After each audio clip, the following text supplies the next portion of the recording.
The first of the 4 P's is product.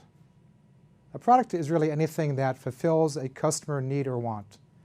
We usually think of a product as a tangible good. However, it could also be a service or even an idea. As we discussed earlier, in most categories there are multiple firms competing for the same customers. So in order to be successful, a product must have a distinctive selling proposition. In marketing, we typically refer to this as a product's positioning. This positioning can be either functional, based on actual product differences, or symbolic, based on how a product is perceived. For example, Coke, classic Coke, fulfills our need for thirst, as well as our desire for belonging, and is positioned as being an original and iconic cola. For example, we all know that Coke is it.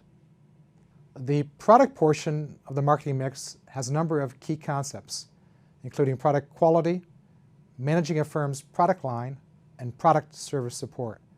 In this module, we'll focus on 2 fundamental concepts: product development and brand management. Innovation is viewed as a critical element in the success of most products. Firms that are more innovative typically enjoy greater market success. Good examples of this are firms such as Apple, Google, and Netflix, which create new products and new business models. Marketers typically refer to these types of firms as engaging in radical innovation, which disrupts traditional practices. Since these types of radical innovations are quite rare, most firms engage in what is known as incremental innovation, which focuses more on improving existing products rather than creating entirely new ones. For example, throughout its history, Coke has been very successful in introducing a number of extensions to its cola line by launching products such as Diet Coke, or Coke Light in some places, Coke Zero, there we go, and Cherry Coke. This type of line extension strategy can be quite successful by helping a firm target different offerings to different segments. For example, Diet Coke is targeted towards women, while Coke Zero is targeted towards men. To develop these new products, most firms employ a cross-functional team comprised of managers from across different parts of its business, including marketing, sales, operations, and R&D.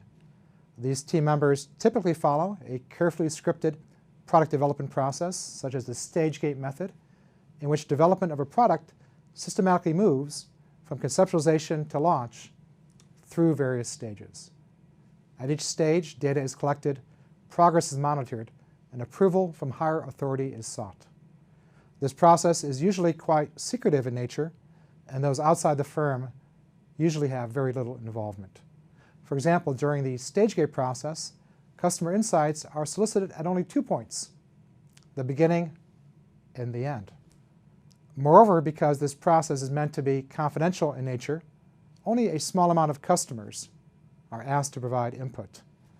Although these types of development processes are well established and carefully managed, most new products still fail.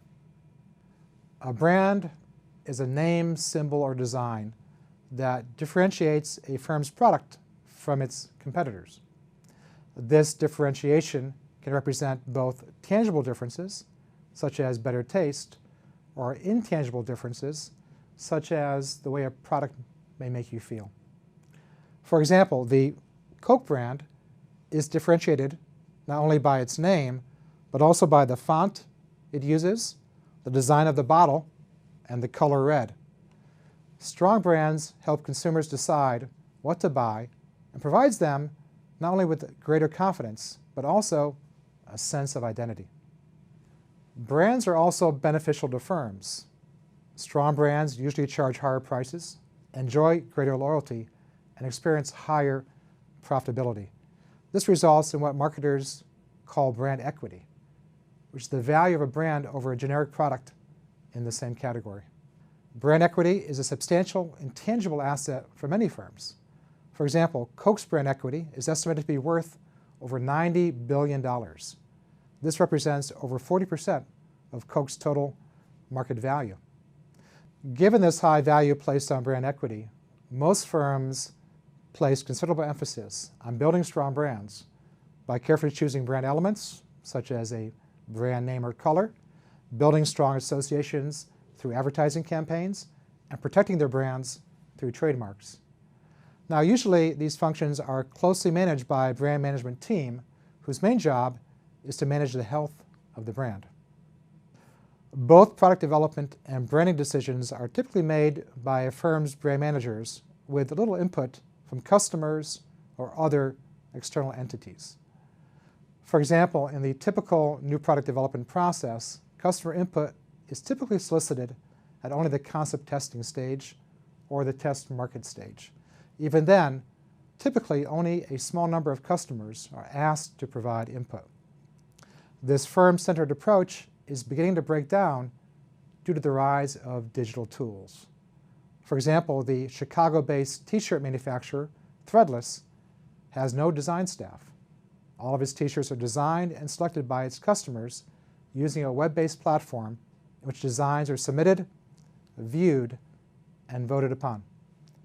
Thus, in this new digital marketing environment, we are moving from firm-created products and brands to co-created products and brands. In this module, we'll discuss how this co-creation process is changing how firms create products and manage brands. I think you will find this discussion to be eye-opening, and it may likely challenge the way you think about this aspect of the marketing mix.